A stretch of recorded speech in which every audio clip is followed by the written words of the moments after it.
Hello la team, j'espère que vous allez bien. Moi aussi ça va. Voilà.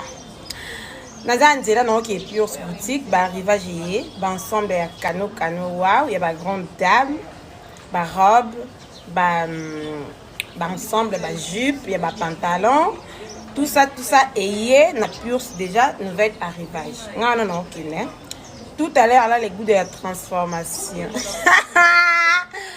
So bo le linga se transforma kana zana ma be mais so na misali na bongamba moko pour na confiance ya Pius boutique voilà le goût de ça kozali mabe pekisa ma kozali mabe longo la vie et longo la vie te ça kana confiance na ndo ko sala ça peut confiance na boutique olataka na maquilleuse na yo na confiance en soi.